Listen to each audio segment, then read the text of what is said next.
नमस्कार दोस्तों, स्वागत है आप सभी का आपके अपने YouTube चैनल द ज्ञान कुंभ में। और ये है द ज्ञान कुंभ की स्पेशल सीरीज कक्षा परिचर्चा। आज का हमारा विषय है गणित। इससे पहले वाले गणित के वीडियो में हमने कक्षा 10 का गणित, उसका चैप्टर 3 और उसकी एक्सरसाइज 3.3 से रिलेटेड कॉन्सेप्ट, जिसको अपन कहते हैं सब्स्टिट्यूशन मेथड या कहें प्रतिस्थापन विधि, को पढ़ा था और उससे संबंधित सवालों को भी हमने किया था। आज हम उसी एक्सरसाइज के आगे के सवाल, जो कि थ्योरिकल सवाल हैं, उनको इक्वेशन में बदलेंगे, फिर उन इक्वेशन को सब्स्टिट्यूशन मेथड से सॉल्व करेंगे। तो चलिए बिना किसी समय की बर्बादी के शुरू करते हैं आज की क्लास।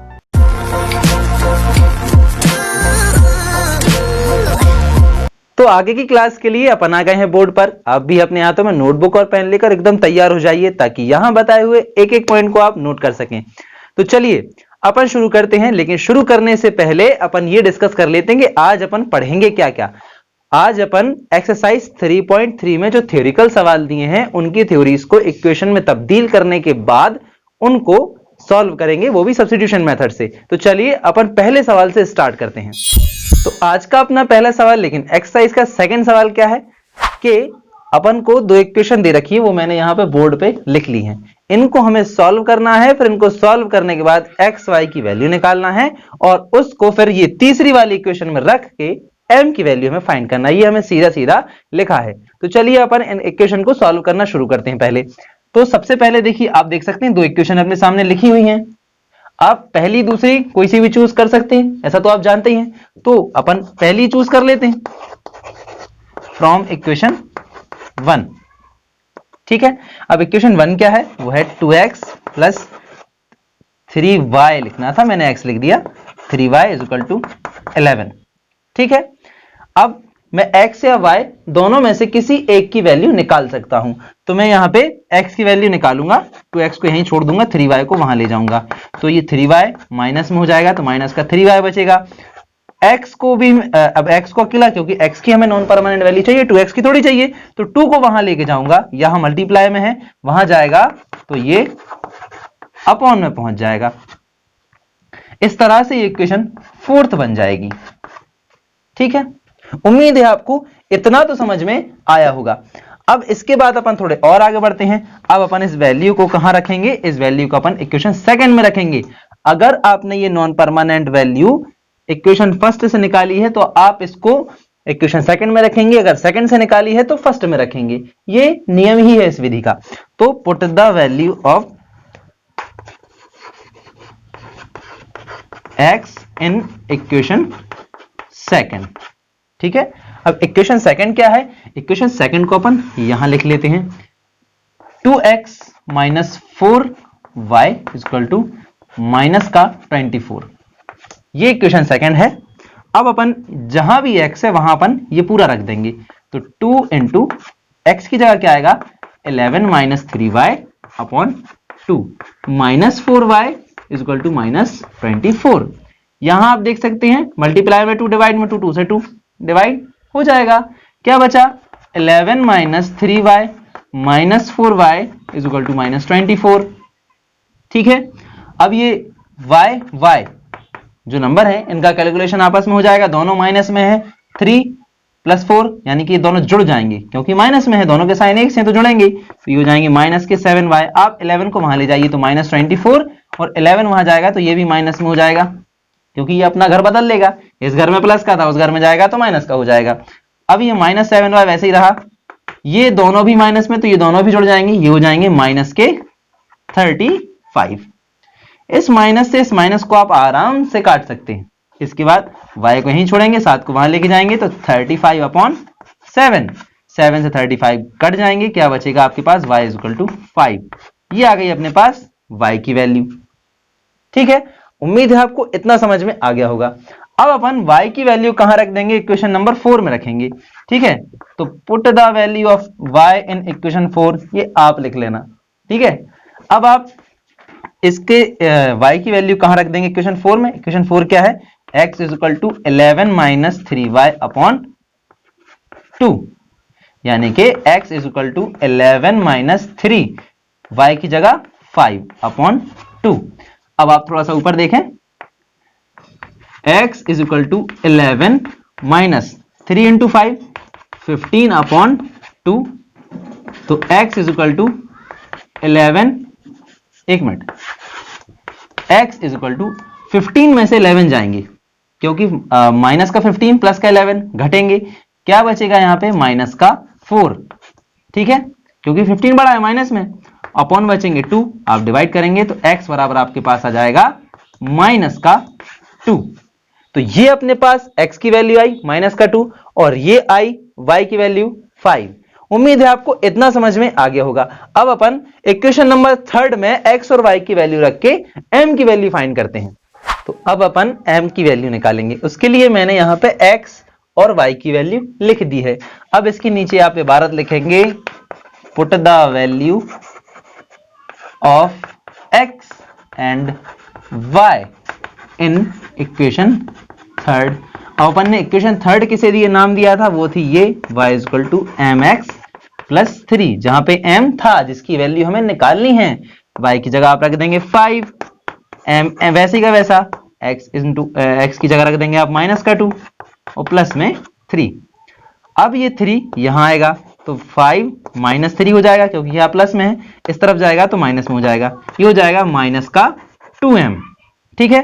5 में से 3 जाएंगे तो बचेगा 2, तो माइनस का 2m, तो m इज इक्वल टू, क्योंकि माइनस 2 यहां जब जाएगा, यहां मल्टीप्लाई में है, इसके पास आएगा तो ये हो जाएगा अपॉन में, 2 अपॉन माइनस 2 कटेगा तो m इज इक्वल टू हो जाएगा माइनस का 1। ये हो गया हमारा आंसर। उम्मीद है आपको ये अच्छे से समझ में आ गया होगा। अब अपन नेक्स्ट सवाल देखते हैं। तो अब अपन आ गए हैं थर्ड सवाल पर। थर्ड सवाल के अंतर्गत कुछ पॉइंट्स में हमें प्रॉब्लम्स दी हैं या कहें कि थ्योरिकल सिचुएशंस दी हैं जिनको हमें पढ़ के इक्वेशन में बदलना है। तो अपन पहली वाली सिचुएशन देखते हैं।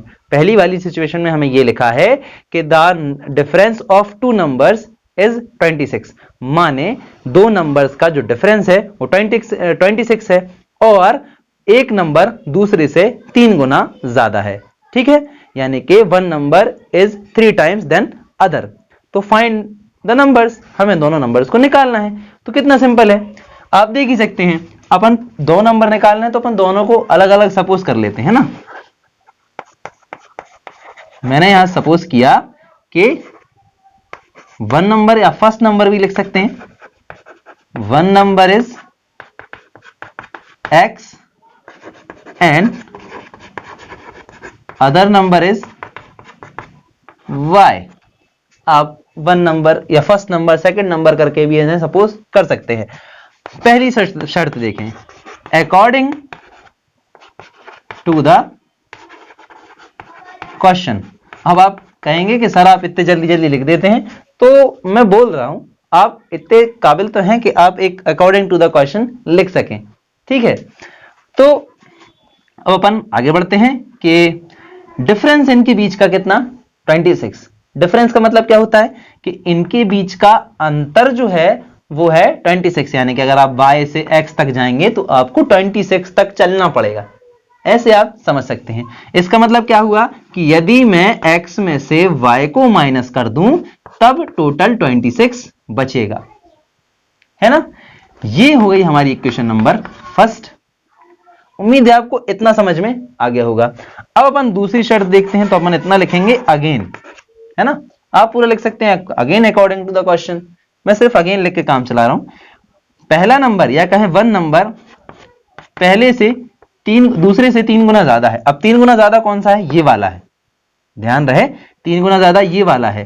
तो जब हम इन्हें बराबर करेंगे तो 3 का मल्टीप्लाई हम यहां करेंगे, है ना। सेम वही तराजू वाला सिद्धांत, जो पलड़ा हल्का होगा बराबर बनाने के लिए उसमें ही वजन हम बढ़ाएंगे, है ना, ताकि भारी वाला उसके बराबर में आ सके।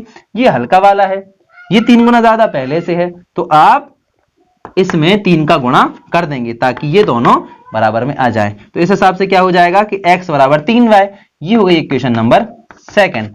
आप चाहें तो इस तरफ भी ला सकते हैं, लेकिन उसका भी कोई अर्थ नहीं, आप करेंगे तो आगे आगे चल के यही।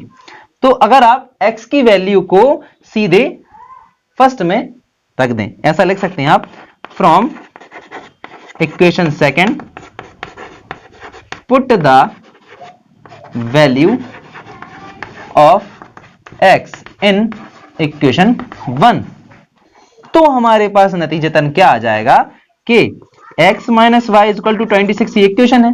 अब आप x की जगह 3y रख दीजिए, तो ये हो जाएगा 3y minus y is equal to 26, यानी कि 3y में से y जाएंगे तो क्या बचेगा 2y इज इक्वल टू 26। ठीक है, y is equal to 26 upon 2 and ये जब डिवाइड होंगे तो y इज इक्वल टू बचेगा 13। ये पहला आंसर अपन को मिल जाएगा। अब आप y की वैल्यू को सेकंड में पुट कर दीजिए, क्योंकि second x is equal to 3y सीधा सीधा है, तो put the value of x in y in equation second. Equation second क्या है, x is equal to 3y।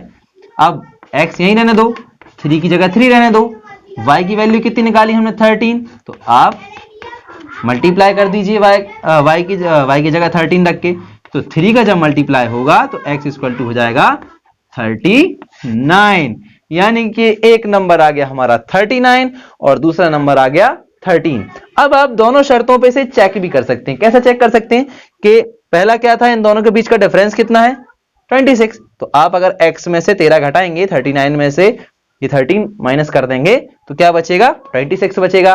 पहली शर्त पूरी होती है। दूसरी क्या थी कि एक नंबर दूसरे से 3 गुना ज्यादा है, तो आप देख सकते हैं ये 13 है, ये 39 है, यानी 13 3 जा 39, 3 गुना ज्यादा ही हुआ ना, तो ये दोनों नंबर हमारी दोनों शर्तों पे खरे भी उतरे, यानी कि हमारे दोनों आंसर एकदम सही हैं। उम्मीद है आपको इतना अच्छे समझ में आ गया होगा। तो अगली सिचुएशन क्या है, तो अगली सिचुएशन में हमें दो सप्लीमेंट्री एंगल्स दिए हुए हैं, उसमें लिखा है the larger of the two supplementary angles exceeds the smaller by 18, यानी कि दो सप्लीमेंट्री एंगल हैं और एक जो बड़ा वाला है उनमें से वो छोटे वाले से 18 डिग्री ज्यादा है। ठीक है, तो हमें दोनों एंगल्स को निकालना है। अपन सबसे पहले सपोज कर लेते हैं, है ना, हर बार करते हैं, इस बार भी करेंगे। सपोज करेंगे कि हमने फर्स्ट एंगल निकाल किया, वो हुआ x डिग्री, एंड सेकंड किया, वो हुआ y डिग्री। अब देखो, गौर करने वाली बात ये है, अब आप कहेंगे सर दो इक्वेशन बनती हैं तो दो सिचुएशन तो होनी चाहिए हमारे सामने, है ना, लेकिन आप देखें तो दो सिचुएशन हैं। दो सिचुएशन कैसी कैसी हैं? सबसे पहली चीज, दोनों सप्लीमेंट्री एंगल हैं। सप्लीमेंट्री एंगल यानी कि अगर आपने प्रीवियस क्लासेस में पढ़ा हो कि सप्लीमेंट्री एंगल मतलब ये होता है कि वो एंगल्स का ग्रुप जिन्हें प्लस करने पर 180 डिग्री आता हो। अगर ये दोनों सप्लीमेंट्री हैं तो दोनों को प्लस करने पर 180 तो आएगा ही, यानी कि अपन ऐसा लिख सकते हैं angles, since angles are supplementary, ठीक है, देन देयरफॉर ये क्या होगा, x plus y is equal to 180 degree होगा। x degree plus y degree is equal to 180 degree. दोनों का एंगल प्लस करने पे कितना आएगा, 180 डिग्री आएगा, है ना। अब दूसरी चीज क्या है, अकॉर्डिंग टू द क्वेश्चन आप ऐसे लिख सकते हैं, यानी प्रश्न के अनुसार। प्रश्न के अनुसार क्या है कि बड़ा वाला जो नंबर है वो छोटे वाले से 18 डिग्री ज्यादा है। आप इसको बड़ा मान सकते हैं, इसको बड़ा मान सकते हैं। मैं x को बड़ा मान के चल रहा हूं, तो x बराबर y मैंने लिखा। अब बड़ा वाला नंबर इससे 18 ज्यादा है, यानी ये ऑलरेडी 18 ज्यादा है। आप इसके बराबर में अगर इसे लिखेंगे तो इसमें आपको 18 प्लस करना पड़ेगा, क्योंकि ये पहले से 18 ज्यादा है, तो आपको इसमें 18 प्लस करके लिखना पड़ेगा, है ना। उम्मीद है आपको इतना समझ में आ गया। ये वाली अपन ने इक्वेशन 1 दे दी और आप इसे इक्वेशन सेकंड नाम दे सकते हैं। अब अगर आप ऐसे कंफ्यूज होने के सर आप डायरेक्ट तो करते जा रहे हैं, आप इसको इक्वेशन सेकंड से ही सॉल्व कर देते हैं, तो यदि आप इस y को लाके यानी x माइनस वाई बराबर 18 करके भी सॉल्व करेंगे, तब भी आप आगे चल के इसको इसी रूप में लाके भी सॉल्व कर सकते हैं, है ना। तो कर हम सब्स्टिट्यूशन मेथड ही रहे हैं, आप घबराएं ना। अगर अपन डायरेक्ट कर भी रहे हैं तो कोई दिक्कत नहीं, है ना, इससे कोई समस्या नहीं आने वाली। तो अब अपन x की वैल्यू कहां रखेंगे, पुट द, और हाँ आप ऐसा भी लिख सकते हैं फ्रॉम इक्वेशन सेकंड, है ना, मैंने थोड़ा ऊपर लिख दिया, आप साथ में लिख सकते हैं put the value of x in equation first. अब इक्वेशन फर्स्ट क्या है आप लिख लीजिए। इक्वेशन फर्स्ट है x plus y is equal to 180 degree, है ना। अब आपको x की जगह बस ये y प्लस 18 करना है तो कर दीजिए। ये हो जाएगा y प्लस 18 और y तो पहले से है तो plus y is equal to 180 degree. y plus y 2y, 18 वहां जाएगा तो 180 में से माइनस हो जाएगा तो 2y इज इक्वल टू हमारे पास क्या बचेगा, हमारे पास बचेगा 162, है ना।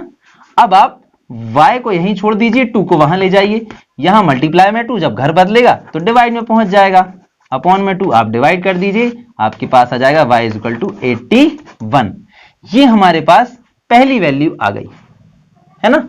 अब आप y की वैल्यू को इक्वेशन सेकंड में रख सकते हैं तो यहां लिखें put the value of y in equation second.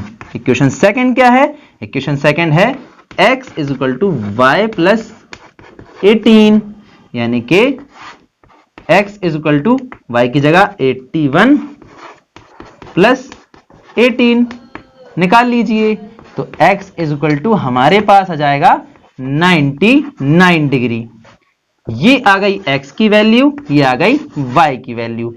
अब आप इनको क्रॉस चेक भी कर सकते हैं कि ये अपनी जो सिचुएशन है उस पे खरी उतर रही है कि नहीं। सबसे पहले क्या था कि ये दोनों सप्लीमेंट्री हैं तो दोनों को आप प्लस करके देख लीजिए, 81 और 99 को आप प्लस करेंगे तो 180 आएगा, यानी कि ये सप्लीमेंट्री तो हैं।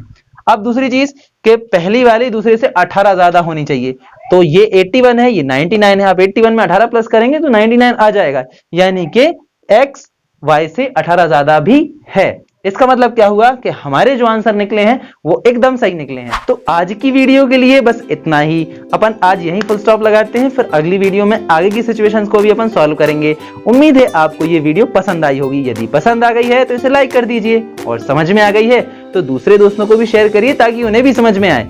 और ऐसे ही कंटेंट के लिए हमारे चैनल द ज्ञान कुंभ को सब्सक्राइब करना ना भूलिए। धन्यवाद।